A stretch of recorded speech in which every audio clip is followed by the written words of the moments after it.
3 కిలోల పల్లీలు ఏంది 1 లీటర్ నూనె రాని అందరికి గుడ్డిగా తెలిసిన విషయం. అందరికి తెలుసు మార్కెట్లో పల్లి 120 రూపాయలు తక్కువ ఎప్పుడు ఉండదు, 120 నుంచి 150 మధ్యలో ఉంటుంది కదా. 120 వేసుకున్నప్పటికీ 3 కిలోలు అంటే ఎంత పడుతుంది? 360 రూపాయలు పడాలి. మరి మార్కెట్లో దొరికే రీఫండ్ ఆయిల్ 160 రూపాయలకే దొరుకుతుంది. 160 ఇప్పుడు ఉంది, కానీ మామూలుగా 110, 115 రూపాయలకి లీటర్ రీఫండ్ ఆయిల్ దొరికేది. ఎట్లా వస్తుంది రీఫండ్? ఇప్పుడు ఇన్వెస్ట్మెంట్ అయితే ఇంత అవుతుంది. ఇప్పుడు ఎవరన్నా ఈ రంగంలోకి రావాలనుకుంటే ఇప్పుడు ఎక్కడెక్కడ ఏమేమి దొరుకుతాయి? ఒక యూనిట్ అంటే ఒక్కటి పెట్టుకోవాలంటే ఖర్చు ఎంత అవుతుంది? ఇక్కడ దాదాపు ఇక్కడ 8 రకాల ఆయిల్స్ పడతాం మనం. అవి వచ్చేసి పల్లి నూనె, నువ్వుల నూనె, కొబ్బరి నూనె, సన్ఫ్లవర్, కుసుమ, ఆముదము, ఆవ, అవిష, ఇట్లా నల్ల నువ్వులు, ఇట్లా డిఫరెంట్ ఆయిల్స్ అన్ని మనం ఇక్కడ ఎక్స్ట్రా చేస్తూ ఉంటాం. ఇంతన్నా మనం ఒక ఫ్యామిలీకి, ఒక నలుగురు ఉన్న ఫ్యామిలీకి వాడే ఆయిల్ అనేది ఎంత ఖర్చు అవుతుంది? ఒక రోజు ఈ మనిషి ఫుల్ బాడీ లాగంత ఖర్చు కాదు. ఒక ఫుల్ బాడీ లాగితే 2000 ఒకసారి కూర్చుంటే వీళ్ళు 2000 ఖర్చు పెడతారు. 2000 ఖర్చులో ఒక ఫ్యామిలీ 4 రోజులు తింటుంది, మంచి ఆహారం తింటుంది. అదే ఆలోచిస్తారు మార్కెట్లో. ఈరోజు ఇంకో కొత్త వీడియోతో మేము ముందు రావడం జరిగింది. ఈరోజు మనం ఎద్దుగానుగ నూనె దగ్గర ఉన్నాం. సో ఇది ప్రాసెస్ ఎట్లా చేస్తారు, ఈ అన్న ఎట్లా స్టార్ట్ చేసిండు, ఇది మార్కెట్ ఎట్లా, ఇవన్నీ విషయాలు మనం వీడియోలో డిస్కస్ చేసుకునే ప్రయత్నం చేద్దాం. రేపటి నుంచి రిఫైండ్ ఆయిల్ బంద్ పెట్టండి. ఫస్ట్ రిఫైండ్ నూనె వాడొద్దు మీరు ఎవరు కూడా. గానుగ నూనె వాడండి, నెయ్యి వాడండి.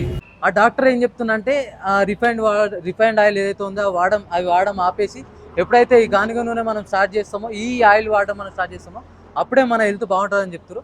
సో అసలు ఈ అన్న ఎట్లా స్టార్ట్ చేసింది, ఈ ప్రాసెస్ ఎట్లా ఉంటుంది, ఒక యూనిట్ పెట్టుకోవాలంటే మనకి ఎంత ఖర్చు అవుతుంది, ఇదంతా విషయం మన వీడియోలో డిస్కస్ చేసుకునే ప్రయత్నం చేద్దాం. నమస్కారం అన్న. ముందుగా మీ పేరు, ఈ లొకేషన్ అన్న? నమస్తే అండి, మన పేరు మధుసూదన్ రెడ్డి. నేను వచ్చేసి ఇక్కడ సిద్దిపేటలో ఎద్దుగానుగ రన్ చేస్తున్నాను అన్న. ఇప్పుడు ఈ సిచ్యువేషన్లో ఈ గానుగ నూనె అనేది కొంచెం పాపులర్ అవుతుంది. అసలు మనకు బయట దొరికే రిఫైండ్ ఆయిల్కి మీరు ఇక్కడ ప్రిపేర్ చేసే గానుగ నూనెకి డిఫరెన్స్ అంటే ఏం చెప్తారా అన్న? సో సింపుల్ ఉన్నా, మీ అందరికి తెలుసు. అంటే ఈ మధ్య అందరూ వీడియోస్ చూడడం, ఇన్స్టా చూడడం వల్ల అందరికి అర్థమైపోతుంది. సింపుల్ ఒక మాట చెప్పగలుగుతా, 3 కిలోల పల్లీలు ఏంది 1 లీటర్ నూనె రాని అందరికి గుడ్డిగా తెలిసిన విషయం. అందరికి తెలుసు మార్కెట్లో పల్లి 120 రూపాయలు తక్కువ ఎప్పుడు ఉండదు, 120 నుంచి 150 మధ్యలో ఉంటుంది కదా. 120 వేసుకున్నప్పటికీ 3 కిలోలు అంటే ఎంత పడుతుంది? 360 రూపాయలు పడాలి. మరి మార్కెట్లో దొరికే రీఫండ్ ఆయిల్ 160 రూపాయలకే దొరుకుతుంది. 160 ఇప్పుడు ఉంది, కానీ మామూలుగా 110, 115 రూపాయలకి లీటర్ రీఫండ్ ఆయిల్ దొరికేది. ఎట్లా వస్తుంది రీఫండ్ ఆయిల్? వస్తుంది అంటే 360 రూపాయలు పడాల్సిన పల్లి, సరే వాళ్ళు హోల్సేల్ తెచ్చారు అనుకోమన్నా 100 రూపాయలకే దొరికింది అనుకో, 300 అయితే కావాలి కదా. రా మెటీరియల్ ఖర్చు 300 కావాలి కదా. మరి 120కి వచ్చిందంటే ఆయిలా? కాదు. అది ఆయిల్ అవునా కాదని నేను చెప్పడం కదా. రీఫండ్ ఆయిల్ కాదని వారే స్టాంప్ వేసి మరి ఉంటుంది దానిపైన. ఆ కవర్ని పూర్తిగా చదవండి, రీఫండ్ ఆయిల్ ప్యాకెట్ని పూర్తిగా చదివితే మీకే తెలుస్తుంది ఆయిల్ కాదని. ఎందుకంటే అందులో 80% నాన్ ఎడిబుల్ ఆయిల్ ఉంటుంది, 20% మాత్రమే ఎడిబుల్ ఆయిల్ ఉంటుంది. ఆ ఎడిబుల్ ఆయిల్ కూడా కాటన్ సీడ్ ఆయిల్ ఉంటుంది. ఓకే, అది ఆయిలే కావచ్చు, ఎట్లా వచ్చింది మరి?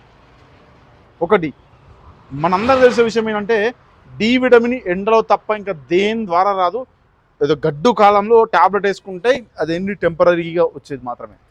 అటువంటిది ఒక రీఫండ్ ఆయిల్ ప్యాకెట్ పైన ఏడీఈకే విటమిన్స్ యాడెడ్ అని ఇస్తున్నాడు. ఎట్లా ఇస్తారు? అది డి విటమిన్ ఎండలో తప్ప ఎక్కడ రాని ప్రతి ఒక్కరికి తెలుసు కదా, అది ఎలా వచ్చింది? సో ఒకసారి ఆలోచించండి. ఇప్పుడు లైఫ్ స్పాన్ చూసుకున్నప్పటికీ అంటే నాదని చెప్పట్లేదు, ప్రతి ఒక్కరు చూడండి, మన ముత్తాతలకి, తాతలకి, మన నాన్నలకి, మనకి, మన పిల్లలకి లైఫ్ స్పాన్లో తేడా చూడండి. వాళ్ళు 100 సంవత్సరాలు, 90 సంవత్సరాలు, 80 సంవత్సరాలు, 70 సంవత్సరాలు, మనకు వచ్చేసరికి 60 సంవత్సరాలకు బతానికి గ్యారంటీ లేదు. మరి మన పిల్లల పరిస్థితి ఏంటి? నీ తినే ఆహారమే నీకు ఔషధం కావాలి అంటే నేనేమని చెప్తా అంటే మెడిసిన్ కంటే నువ్వు తినే ఫుడ్డే మెడిసిన్ లాగా తీసుకో. మెడిసిన్ తీసుకోవడం మానేసి తినే ఫుడ్నే మెడిసిన్ లాగా తీసుకుంటే అది కదా మన హెల్త్ ఇచ్చేది. నేను చెప్పేది అదే చెప్తాను, తినే ఫుడ్నే మెడిసిన్ లాగా తీసుకో, మెడిసిన్ ఫుడ్ లాగా తీసుకోకు, దానివల్ల నీకేం యూజ్ ఉండదు. ఇప్పుడు మీరు ఇక్కడ ఎట్లా ప్రిపేర్ చేస్తున్నారు? ఇప్పుడు మీరు దాని గురించి చెప్పారు, రిఫైండ్ ఆయిల్ గురించి. అంటే మీరు ఇక్కడ ఎట్లా ప్రిపేర్ చేస్తారు, అసలు ఒరిజినాలిటీ ఎట్లా ఉన్నది? ఇప్పుడు మీరు ఇక్కడ చూడొచ్చు, గానుగలు తిరుగుతూ ఉంటాయి. ఈ గానుగలు తిరిగేప్పుడు మనం ఏమీ చేయం బ్రదర్, 15 కిలోల పల్లీలు తీసుకొని వేస్తాం, అది తిరుగుతూ ఉంటుంది. తిరుగుతున్నప్పుడు ఏమవుతుందంటే ప్రెషర్ వల్ల మాత్రమే ఆయిల్ బయటికి వస్తుంది. క్రష్ చేయట్లేదు, మేము ప్రెస్ చేస్తున్నాం. క్రష్ చేస్తే తప్పు, ప్రెస్ చేస్తే తప్పలేదు. ప్రెషర్ వల్ల ఆయిల్ అనేది బయటికి వెళ్తుంది. లైక్ ఇప్పుడు మనము చిన్నపిల్లలకి పసరు పోస్తారు కదా, ప్రెషర్తోనే చేస్తారు. ప్రెషర్ చేస్తే వస్తుంది. క్రష్ చేయడం వేరు, ప్రెషర్ వేరు. సో ఈ ప్రెషర్ వల్ల మాత్రమే మన ఆయిల్ ఎక్స్ట్రాక్ట్ అవుతుంది. మన ఆయిల్ ఎక్స్ట్రాక్ట్ అయ్యేటప్పుడు ఏంటంటే లెస్ దెన్ 40 డిగ్రీ సెల్సియస్లో ఎక్స్ట్రాక్ట్ అవుతుంది. సో అలాంటప్పుడు ఏంటంటే ఆయిల్లో ఎలాంటి హీట్ జనరేట్ కాదు కాబట్టి ఆ హీట్ జనరేట్ కానప్పుడు ఫ్యాట్స్ అనేది సాచురేట్ కావు, హెల్దీ ఫ్యాట్స్ మాత్రమే ఉంటుంది. ఎప్పుడైతే అన్హెల్దీ ఆయిల్ అంటే అన్వాంటెడ్ ఆయిల్ ఎక్స్ట్రాక్ట్ అవుతుందో ఆటోమేటిక్గా ఫ్యాట్స్ కూడా అన్వాంటెడ్ ఫ్యాట్స్ అంటే బాడీకి అవసరమైన ఫ్యాట్స్ కూడా రిలీజ్ అవుతాయి. ఎప్పుడైతే ఫ్యాట్స్ రిలీజ్ అవుతాయో మనం తిన్నప్పుడు, ఇప్పుడు చాలా మంది మార్కెట్లో ఉంటారు కదా పల్లి నూనె ఫ్యాట్ అని, ఎప్పుడైతే అది హీట్ జనరేట్ అవుతుందో అప్పుడు మాత్రమే ఫ్యాట్స్ అనేది సాచురేట్ అయిపోతాయి, దానివల్ల మన హెల్త్ ఖరాబ్ అవుతుంది. ఇంకా ఇప్పుడున్న మార్కెట్లో ఏమైపోయిందంటే గానుగ నూనె అనగానే రోడ్ పైన ఎక్కడ పెడితే అక్కడ ఇవి పెట్టేసుకున్నారు, మిషన్ గన్లో పెట్టేసి అదే కోల్డ్ ప్రెస్ ఆయిల్ అని చెప్తున్నారు. అది కోల్డ్ ప్రెస్ ఆయిల్ కాదు, అది జస్ట్ ఆయిల్ మాత్రమే. దానికి ఎక్స్పెల్లర్కి పెద్ద డిఫరెన్స్ ఏం లేదు, బట్ దానికంటే కొద్దిగా బెటర్. కోల్డ్ ప్రెస్ ఆయిల్ అంటే ఏంటంటే ఇది కోల్డ్ ప్రెస్ ఆయిల్, ఎద్దు గానుగ మాత్రమే కోల్డ్ ప్రెస్ ఆయిల్, మిగతా ఏవి కోల్డ్ ప్రెస్ కావు, మిగతావన్నీ ఎక్స్పెల్లర్స్. సో కానీ మార్కెట్లో ఏమైపోయిందంటే దాన్నే నిజమైంది అనుకుంటున్నారు, అదే కోల్డ్ ప్రెస్ అనుకుంటున్నారు. కోల్డ్ ప్రెస్ కాదు, ఎందుకంటే మిషన్ గానుకు వచ్చేసరికి ఒక్క నిమిషానికి అది 30 నుంచి 40 సార్లు జరుగుతుంది. మీరు ఇక్కడ అబ్జర్వ్ చేస్తే ఒక నిమిషానికి 2 నుంచి 3 సార్లు జరుగుతుంది. So RPM, rounds per minute అనేది చాలా ఇంపార్టెంట్. మీరు అనొచ్చు అన్న దానివల్ల డిఫరెన్స్ ఏముందన్న, అది తిరగడమే ఇది తిరగడమే అనొచ్చు. రోట్లో పచ్చడికి మిక్సీలో పచ్చడికి డిఫరెన్స్ చూడండి. రోట్లో పచ్చడి ప్రతి ఒక్కరు ఇష్టపడతారు, మిక్సీలో పచ్చడి 100కి 10 మంది ఇష్టపడతారు. ఎందుకు ఇష్టపడతారు అంటే రోట్లో పచ్చడి అనేది ఆ టేస్ట్ వస్తుంది, దీనికి రాదు, ఆ మిషన్కి ఆ టేస్ట్ రాదు. హీట్ అయినప్పుడు దానికి ఉన్నటువంటి ఫుడ్లో ఉన్నటువంటి క్వాలిటీ దెబ్బతింటుంది. సో నేనేమంటా అంటే మీకు కూడా అందరికీ ఇది తెలీదు, మీలాంటి వాళ్ళని అందరికి తెలియాలి. గానుగ అంటే ఎద్దు గానుగ, మిగతా ఏవి గానుగలు కావు. మీరు ఎప్పుడు స్టార్ట్ చేశారు అన్న ఇది? మనము ఆల్మోస్ట్ 8 years అవుతుంది. 8 years. మనం ఎద్దు గానుగలు సిద్దిపేటలో స్టార్ట్ చేసి 8 years అవుతుంది. ఇక్కడ మనం ప్రస్తుతం ఉన్న ప్లేస్లో మాత్రం 4 years కంప్లీట్ అయిపోయింది. ఇప్పుడు దీంట్లోకి రావాలంటే మీరు అంటే ఇప్పుడున్నంత డిమాండ్ అప్పట్లో లేదు, 8 years బ్యాక్ లేదు. అప్పుడు మీరు ఏంతో దీంట్లోకి వచ్చారు? అసలు దీంట్లోకి రావడానికి కారణం అంటే ఏం చెప్తారు? నేను స్టార్ట్ చేసినప్పుడు మన హైదరాబాద్ స్టార్ట్ చేస్తే ఈ రోడ్ మొత్తంలో ఎద్దుగానుగలు ఎక్కడ లేవు, మనం తప్ప. సో అప్పటి నుంచి ఇప్పటి వరకు ఎద్దుగానుగల్లో తేడా ఏంటంటే అవేర్నెస్ వచ్చింది, కొంటున్నారు. నేను స్టార్ట్ చేసినప్పుడు ఆయిల్ ఇంతగా సేల్ లేదు. అప్పుడు నాకు ఆయిల్ ఏంటంటే నేను తీసిన మట్టికి కొద్దిగా అటు ఇటుగా సరిపోయేది. సో ఫస్ట్ పెట్టిన మనం ఒకటే గానుగ పెట్టినాం. మార్కెట్ స్టార్ట్ అయినాక ఈ 2 గానుగ స్టార్ట్ చేసినాం. మార్కెట్ మూవ్మెంట్ అయినాక మళ్ళీ ఈ 2 స్టార్ట్ చేసాం. కొద్ది సెటిల్ అయినాక అది స్టార్ట్ చేసాం. తర్వాత కరీంనగర్ స్టార్ట్ చేసాం. అంటే ఒకేసారి ఇక్కడ 5 ఉన్నాయి. ఒకేసారి పెట్టినాయి కాదు ఇవి.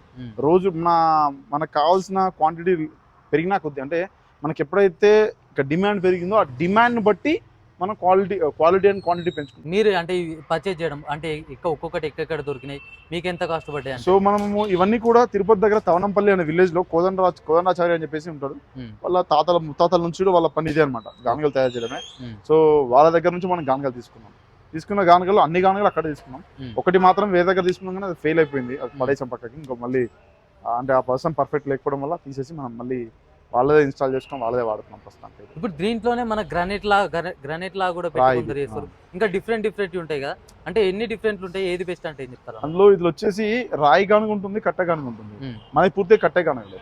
రాయి గానుగలు వచ్చేసరికి ఏమవుతుందంటే రాయి గానుగల్లో రోకలు ఇరిగిపోవడం ఎక్కువ ఉంటుంది, రోకలు ఇరిగిపోయి చాస్ ఎక్కువ ఉంటుంది. అండ్ అది మనము పిండి తీసేప్పుడు కానీ పిండి వేసేప్పుడు కానీ కొద్దిగా వర్కర్లకు ఇబ్బంది అవుతుంది అనే కాన్సెప్ట్లో మనం పూర్తిగా కట్టె గానుగలో ఉండిపోయాం, మిషన్కి అసలు వెళ్ళలేదు మనం. ఇప్పుడు ఇన్వెస్ట్మెంట్ అయితే ఎంత అవుతుంది? ఇప్పుడు ఎవరన్నా ఈ రంగంలోకి రావాలనుకుంటే ఇప్పుడు ఎక్కడెక్కడ ఏమేమి దొరుకుతాయి? ఒక యూనిట్ అంటే ఒక్కటి పెట్టుకోవాలంటే ఖర్చు ఎంత అవుతుంది? ఇక్కడ విషయం ఏంటంటే ఇందులో అవసరానికి అయితే దీనికి రాకండి, డబ్బుల కోసమే దీనికి రాకండి, కేవలం ప్యాషన్తో వస్తే మాత్రమే ఇది వర్క్ అవుతుంది. ఎందుకంటే మనము ఒక గానుగ ఇన్స్టాల్ చేయాలంటే ఒక గానుగకి దాదాపు ఇక్కడికి వచ్చి ఇన్స్టాల్ చేస్తే 2 లక్షల రూపాయలు ఖర్చు అవుతుంది. రోకలి, ఆ చెక్క, కాడిమాను, సో ఆ సెటప్కి 2 లక్షల రూపాయలు ఇన్స్టాలేషన్తో కలుపుకోండి. అంటే అక్కడ నుంచి ఇక్కడ రావడానికి ట్రాన్స్పోర్టేషన్, ఇన్స్టాలేషన్ కలుపుకొని 2 lakhs వరకు ఖర్చు అవుతుంది. అది కాకుండా మనకి ఎద్దులు కావాలి, ఎప్పుడు 2 ఎద్దులు ఖచ్చితంగా కావాలి ఒక గానుగకి, ఎద్దులకు నీడ కావాలి. దాంతోపాటు ఎద్దులను గడ్డి కానీ పేడ కానీ స్టోర్ చేసుకోవడానికి, ఇవి పెట్టడానికి ఒక రూమ్ కావాలి. ఎందుకంటే మనం వచ్చిన రా మెటీరియల్ పెట్టుకోవడానికి కానీ వచ్చిన ఆయిల్ స్టోర్ చేసుకోవడానికి ఒక రూమ్ కావాలి. సో ఇవన్నీ చూసుకుంటే ఒక 10 నుంచి 15 లక్షల ఖర్చు అవుతుంది ఒకటి పెట్టుకోవాలి. అంటే ఒకటి పెట్టుకున్న అదే రూమ్ కావాలి, 2 పెట్టుకున్న అదే రూమ్ కావాలి, రూమ్ అయితే తప్పదు. ఒకటి పెట్టుకున్న ఒకటి రూమ్ కావాలి, 2 పెట్టుకున్న ఒక రూమ్ కావాలి, అట్లా అన్నమాట. సో మన పరిస్థితిని బట్టి ఎట్లా పెట్టుకోవాలి. మీరు ఇక్కడ ఇప్పుడు కొందరు పల్లీలు అంటే డిఫరెంట్ ఉంటాయి అన్న, మీరు ఇక్కడ దేంతో పాటు చేస్తారు వీటి గురించి? దాదాపు ఇక్కడ 8 రకాల ఆయిల్స్ పడతాం మనం. అవి వచ్చేసి పల్లి నూనె, నువ్వుల నూనె, కొబ్బరి నూనె, సన్ఫ్లవర్, కుసుమ, ఆముదము, ఆవ, అవిష, ఇట్లా నల్ల నువ్వులు, ఇట్లా డిఫరెంట్ ఆయిల్స్ అన్ని మనం ఇక్కడ ఎక్స్ట్రా చేస్తూ ఉంటాం. చాలా రకాల ఆయిల్స్ అంటే దాదాపు 8 రకాల ఆయిల్స్ ఎక్స్ట్రా చేస్తాం. వాటికి డిఫరెన్స్ ఏంటంటే అంటే ఇప్పుడు కొందరికి ఒకటి నస్తుంది, కొందరికి ఒకటి నస్తుంది కదా, ఏది బెస్ట్? ఇక్కడ విషయం ఏంటంటే మనకి ఆనిషియంట్ గా వచ్చేసి కొందరికి పల్లి నూనె, కొందరికి పల్లీలు పడవు, అవును, కొందరు నువ్వులు పడవు, కొందరు సన్ఫ్లవర్ పడదు. ఉమ్, అంటే వాళ్ళ హెల్త్ ప్రాబ్లమ్స్ బట్టి వాళ్ళు వాడే ఆయిల్ మార్చుకోవాలి. ఉమ్, కొందరికి ఆయిల్స్ అనేవి ఇబ్బందికరంగా ఉంటుంది, అలాంటప్పుడు వాళ్ళు ఆయిల్స్ ని 3 months కోసం మార్చుకోవాలి. ఉమ్, నిజానికి మార్చుకోవడం అవసరం లేదు, ఉమ్. వాళ్ళ బాడీని బట్టి వాళ్ళ శరీరాన్ని బట్టి మార్చుకోవాల్సిన పరిస్థితి ఉంటే మార్చుకోవచ్చు. అందుకని చెప్పేసి నంబర్ ఆఫ్ ఆయిల్స్ అనేది ఇక్కడ అవైలబిలిటీ ఉంటుంది. మీకు ఇక్కడ ఎక్కువ సేలింగ్ అంటే ఎక్కువ అమ్ముడు పోయేది ఏది ఉందన్న? ఎవరికైనా ఎక్కువ పోయేది పల్లి నూనె, ఓకే. ఎందుకంటే ఎవర్ గ్రీన్, ఎప్పటికీ పల్లి, తర్వాత నువ్వులు. ఇప్పుడు వీటిలలో క్వాలిటీ ఒకదానికి ఎక్కువ ఒకదానికి తక్కువ అంటే అంటే ఈ సీడ్ బట్టి దీని క్వాలిటీ ఎక్కువ తక్కువ అన్నట్టుంటే అన్ని క్వాలిటీ ఒకటే ఉంటుందా? క్వాలిటీ అనేది మనం తీసుకున్న సీడ్ డిపెండ్స్ ఉంటుంది. ఇప్పుడు మామూలుగా మీరు పల్లీలు ఇప్పుడు అందులో వేసినాక అది ఎంత టైం పడుతుంది? ఒక ఎద్దుకు ఎన్ని రెప్యుటేషన్స్? మనకు దాదాపు ఒక ఎద్దుకు 15 కిలోలు వేసినప్పుడు 1.5 నుంచి 2 గంటల టైం ఎద్దుకు పడుతుంది. ఓకే. దాని తర్వాత వీళ్ళకి ఒక 1/2 hour టైం పడుతుంది, ఎందుకంటే పిండి తవ్వడం, పిండి తీయడం, క్లీన్ చేసుకోవడం, మళ్ళీ వేసుకోవడానికి ఆల్మోస్ట్ 2 నుంచి 2 hour 15 minutes పర్ ట్రిప్ పడుతుంది అన్నమాట. ఓకే. ఒక ఎద్దు 2 సార్లు వర్క్ చేస్తారు? 2 సార్లు వర్క్ చేస్తాను, కంటిన్యూస్ గా కాదు, ఆల్టర్నేట్స్ గా. ఆల్టర్నేట్ అంటే ఒక బ్యాచ్ అయిపోయింది 9 to 11 వర్క్ చేసింది అనుకో బ్రదర్, 11 నుంచి 11:30కి గ్యాప్ వస్తుంది, 11:30 నుంచి 1:30 ఇంకో ఎద్దు పని చేస్తుంది, 1:30 నుంచి 2 వరకు గ్యాప్ ఇచ్చి 2 నుంచి మళ్ళీ ఫస్ట్ నట్స్ అయితే మళ్ళీ కంటిన్యూ అవుతుంది. అన్న మీరు ఇందాక అన్నట్టు మనం దాంట్లో 15 kg పల్లీలు వేస్తా అన్నారు, మనకి ఎంత ఎక్స్ట్రా మనకు వచ్చేటప్పుడు ఎంత వస్తుంది? 33% నుంచి 35%. ఓకే. గుడ్డిగా చెప్పాలంటే 3 కిలోలకు 1 లీటర్, 15 కిలోలు వేస్తే 5.5 నుంచి 6 లీటర్ వస్తుంది. మామూలుగా 3 కిలోలకు 1 లీటర్ అని చెప్తారు, కానీ 2.8 kgకి 1 లీటర్ వస్తుంది అనమాట. 2.8 kgకి 1 లీటర్ వస్తుంది కాబట్టి మనకి 15 కిలోలు వేసినప్పుడు 5 నుంచి 6 మధ్యలో వస్తుంది. Depends on seed and depends on time. ఇప్పుడు కొన్నిసార్లు పల్లి బాగా ఎండినప్పుడు ఆయిల్ ఎక్కువ వస్తుంది, కొద్దిగా పచ్చి ఉన్నప్పుడు ఆయిల్ తక్కువ వస్తుంది. అది డిపెండ్స్ అన్నమాట, సీడ్ పైన డిపెండ్ అయి ఉంటుంది. ఇప్పుడు ఇక్కడ నుంచి ఎక్స్ట్రాక్ట్ చేసిన ఆయిల్ మీరు మళ్ళీ ఇంకేదన్నా క్లీనింగ్ ప్రాసెస్ కానీ ఇంకేమన్నా ఉంటుందా? యాక్చువల్గా ఇది వచ్చే ఆయిల్ పర్ఫెక్ట్ ఆయిల్, దాన్ని ఏం చేయని అవసరం లేదు. ఈ రోజు తీసిన ఆయిల్ ని ఒక 2 hours మనం ఒక క్యాన్ లో కనుక నింపి పెడితే సెటిల్ అయిపోతుంది. లైక్ బురద నీళ్ళని పక్క పెడితే పైకి వచ్చిన మంచి నీళ్ళు పైకి వచ్చి బురద కిందికి పోతుంది చూడండి, అట్లాగే ఈ వచ్చిన ఆయిల్ లో మడ్డి అంతా కిందికి వెళ్ళిపోతుంది, ఆయిల్ పైకి వస్తుంది. ఆ సెటిల్ అయిన ఆయిల్ ని కస్టమర్కి ఇస్తాం. లేదు నాకు అదే ఆయిల్ కావాలన్నా కస్టమర్ కూర్చోవచ్చు, తీసుకొని పోవచ్చు అదే ఆయిల్. మనం దాని గురించి పెద్దగా ఇబ్బంది పెట్టాం. ఇప్పుడు మీరు ఇందాక మనం మాట్లాడుకున్నట్టు 3 లీటర్స్ కి మనకు 1 లీటర్ ఆయిల్ వస్తానే మనకు అప్రాక్సిమేట్ 360 నుంచి 380 అవుతుంది. ఇక్కడ మీరు సేల్ చేసే ప్రైస్ ఎంత ఉంటుంది? ఇక్కడ మనం అమ్మే ప్రైస్ 400 per liter అమ్ముతున్నాం. 400 per liter along with the bottle. With bottle 400 rupees per liter అమ్ముతున్నాం. మీకు మార్కెటింగ్ ఎట్లుందన్న? ముఖ్యంగా దీంట్లోకి వచ్చినప్పుడు ఎట్లా అంటే ఇప్పుడిప్పుడే అవేర్నెస్ వస్తుంది, అంటే ఎక్కువ అంటే డాక్టర్లు దీని గురించి చెప్పడం కానీ ఇంకో పెద్ద వాళ్ళు అంటే రిఫైన్డ్ ఆయిల్ వాడొద్దని చెప్పడం, దీనికి కొంచెం ఎంకరేజ్మెంట్ ఎక్కువ వేయడంతో ఇప్పుడు ఈ డిమాండ్ పెరుగుతుంది. మీకు ఈ పరిస్థితుల్లో అంటే ఇప్పుడు మార్కెట్ ఎట్లుంది, ఒకప్పుడు మార్కెట్ ఎట్లుండే? నిజం చెప్పాలంటే నాకు ఇప్పుడైనా ఆయిల్ సరిపోవట్లేదు. సింపుల్ కాన్సెప్ట్, అప్పుడు సరిపోలే ఆయిల్ ఇప్పుడు సరిపోవట్లేదు. ఇందులో మ్యాన్ పవర్ ఇష్యూ ఉంటుంది, అది కొద్దిగా అధిగమిస్తే మనం సెట్ అయిపోతాం. మ్యాన్ పవర్ అంటే మీ వర్కర్స్ మనకు అప్పుడు కొద్దిగా ఇబ్బంది పెడుతుంటారు, సో అది కనుక దొరికితే. మీరు ముఖ్యంగా ఇప్పుడు ఈ ప్రొడ్యూస్ అయింది సేల్ చేసుకునే దగ్గర ఏమైనా ఇష్యూ ఫేస్ చేస్తారా? అంటే మీరు అంటే డిమాండ్ ఎక్కువ ఉందా తక్కువ ఉందా దాని విషయం లేదు? డిమాండ్ అయితే ఎక్కువ ఉంటుంది ఎప్పటికీ, దీనికి డిమాండ్ ఎప్పుడు ఎక్కువ ఉంటుంది, సప్లై ఎప్పటికీ సరిపోదు. ఎందుకంటే ఇది మాన్యువల్ మెథడ్, టైం ఎక్కువ పడుతుంది, తక్కువ ఎక్స్ట్రాక్షన్ ఉంటుంది. సో ఈ తక్కువ ఎక్స్ట్రాక్షన్ ఎక్కువ మందికి మనం డిమాండ్ సరిపోయింది సప్లై చేయలేం కాబట్టి లిటిల్ ఫేస్ చేస్తుంటాం ఎప్పటికీ. ఫ్యూచర్లో ఇంకా డిమాండ్ పెరగొచ్చా అంటే ఏం చెప్తారా? చెప్పలేమన్నా. ఇప్పుడు మొన్న మీకు పానిక్ ఫీలింగ్ అని చెప్పి చూసాం కదా, పెట్రోల్ బంక్లలో ఒక రోజు మొత్తం రాత్రంతా నిలబడి నింపించుకున్నాడు, నెక్స్ట్ డే మార్నింగ్ ఏ పెట్రోల్ బంక్ అందులేదు. ఇప్పుడు కూడా ఒక డాక్టర్ విక్రాంత్ గారు ఎప్పుడైతే ఏడ్చుకుంటూ చెప్పారో అప్పుడు గానగండ ఒక్కసారి మీద పడిపోయారు, తర్వాత మళ్ళీ అంటే మన జనాల్లో ఎట్లుందంటే ఏది ట్రెండ్ అయితే అప్పుడు అది చూడాలి అంతే, అప్పటి మట్టుకే. తర్వాత అది కంటిన్యూ చేస్తారు అనుకో ఫైన్, లేదనుకో వాళ్ళకి తెలుసు. అంటే ఏదైనా సరే ఒక్కసారి వాడినంత మాత్రం హెల్త్ సెట్ అయిపోదు, ప్రతిరోజు వాడితేనే సెట్ అవుతుంది. ఎంతన్నా మనం ఒక ఫ్యామిలీకి, ఒక నలుగురున్న ఫ్యామిలీకి వాడే ఆయిల్ అనేది ఎంత ఖర్చు అవుతుంది? ఒక రోజు ఈ మనిషి ఫుల్ బాటిల్ తాగేంత ఖర్చు కాదు. ఒక ఫుల్ బాటిల్ తాగితే 2000 ఒకసారి కూర్చుంటే వీళ్ళు 2000 ఖర్చు పెడతారు. 2000 ఖర్చులో ఒక ఫ్యామిలీ 4 రోజులు తింటుంది, మంచి ఆహారం తింటుంది. అదే ఆలోచిస్తారు మార్కెట్లో. ఇప్పుడు ఎవరన్నా ఈ కొత్తగా ఈ ఫీల్డ్లోకి రావాలంటే మీ సజెషన్ అని మీరే చెప్పాలంటే చెప్తారా? ప్యాషన్గా అయితే ఎద్దుగానలకు వస్తే 100% బాగుపడతారు. కమర్షియల్గా మాత్రం రాకండి, ఎందుకంటే ఇది కమర్షియల్గా మీకు అంత సంపాదించి పెట్టదు. ఇన్స్టాంట్ సక్సెస్ రాదు, టైం తీసుకుంటుంది. అంత టైం ఓపిక ఉంది అంటే రండి, సక్సెస్ అవుతారు. లేదు నేను ఇట్లా పెట్టగానే అట్లా వచ్చేయాలని మాత్రం దీనికి రాకండి. ప్యాషన్గా కష్టపడి చేసుకుంటా అంటే రండి. ఒక గానుగా పెట్టేప్పుడు నువ్వు చేసుకుంటా అంటే రా, ఒక కానుగోళ్ళు ఏమని పెడతానే పనికిరావు. రైట్. స్టార్టింగ్ మనమే చిన్న స్టార్ట్ చేసి అవును, దాని growth కష్టం రావాలి. నీకు తెలియాలి, నష్టం నీకు తెలియాలి, ఆ పని నీకు తెలియాలి. వచ్చిన కొత్త వర్కర్కి ఆ పని నువ్వు నేర్పించగలగాలి. ఉమ్, నీకే పని రానప్పుడు వచ్చిన వర్కర్ నీ మాట వినడు, ఎందుకంటే నీకు తెలియదు కాబట్టి వాడు చెప్పింది నువ్వు వినాల్సి వస్తుంది. అవును. నేనేమంటా అంటే మన జుట్టు ఎప్పుడు వాడి చేతిలో ఉండదు. మానేస్తే మానేయండి ఉమ్, అనుకున్నట్టు ఉంటేనే, మానేయని నేను చేసుకుంటా, మానేయని నేను పెద్ద తీసుకుంటా, మానేయని నేను ఎట్లా చూసుకుంటా అన్నప్పుడే సర్వైవ్ అవుతావు. ఇప్పుడు ముఖ్యంగా దీంట్లో ఏంటంటే ఫార్మర్స్ అంటే కస్టమర్స్ రివ్యూస్ కూడా అంతే కదా. మీకు ఎప్పుడన్నా అంటే నెగిటివ్ రివ్యూస్ ఏమన్నా వచ్చినాయా దాని విషయంలో ఏమన్నా? అవుతుంది. ఇప్పుడు రీసెంట్గా చెప్తా, ఉమ్, ఒక కస్టమర్ వచ్చిండు, ఆయిల్ తీసుకున్నాడు, ఒక మాట అడిగింది, అన్న ఇది వాడితే మాకైనా సైడ్ ఎఫెక్ట్స్ ఉంటాయని అడిగింది. ఉమ్, దాన్ని నాకు ఆన్సర్ ఏం చెప్పాలో అర్థం కాలేదు. ఒక 1 minute నేను బ్లాంక్ అయిపోయాను. ఉమ్, అరే ఇంత మంచి ఆయిల్కి సైడ్ ఎఫెక్ట్ ఏందిరా అంటే, ఇన్ని రోజులు నేను కల్తీ తిన్నా కదా, ఇప్పుడు ఈ మంచి తింటే నాకు పడుతుందా, ఉమ్, నేను ఉండగలుగుతున్నా అని అడిగింది. రైట్. దాన్ని నేను చెప్పిన ఆన్సర్ ఒకటే, ఇన్నిసార్లు డాక్టర్ దగ్గరికి పోయినావు, ఆయన ఒక 10 రకాల టాబ్లెట్స్ రాసిండు, ఏ ఒక్క టాబ్లెట్ నీ సైడ్ ఎఫెక్ట్ ఉందని అడిగినావా?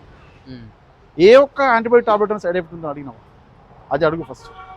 ప్రతి టాబ్లెట్ నీ సైడ్ ఎఫెక్ట్కి ఖచ్చితంగా ఉంటుంది. ఉమ్, ఒక యాంటీబయాటిక్ టాబ్లెట్ వేసుకుంటే కంటిన్యూగా 4 days యాంటీబయాటిక్ టాబ్లెట్ వేసుకుంటే లెప్స్ పగలడమా, లేకుంటే ఫేస్ పైన కురుపు రావడమా, లేకుంటే హ్యాండ్ పైన ఇష్యూ రావడమా, ఏదో ఒకటి ఉంటుంది. అంటే ఒక టాబ్లెట్ వేసుకున్నప్పుడు ఖచ్చితంగా సైడ్ ఎఫెక్ట్ ఉంటుంది. ఉమ్, రైట్. కానీ మార్కెట్ ఏమైపోయిందంటే అది మంచిది కూడా సైడ్ ఎఫెక్ట్స్ అని అడిగే క్వశ్చన్కి వచ్చింది. ఉమ్. దాని చాలా మంచి ఇన్ఫర్మేషన్ అయితే ఖచ్చితంగా వాళ్ళకి యూజ్ అవుతుంది అనుకుంటున్నా మన వీడియోనా. సో మీరు ఇప్పటివరకు వీడియో వచ్చినా మీకు ఖచ్చితంగా వీడియో నచ్చే ఉంటుంది. ఒకవేళ మీకు వీడియో నచ్చితే సబ్స్క్రైబ్ చేసుకోండి, పక్కన ఉన్న గంట సింబల్ ఆల్లో పెట్టుకొని ఇట్లాంటి ఇన్ఫర్మేటివ్ వీడియోలు మీకు యూజ్ అయ్యే వీడియోలు ఇంకా తీస్తూనే ఉంటా. Love you all. వస్తాం మళ్ళీ.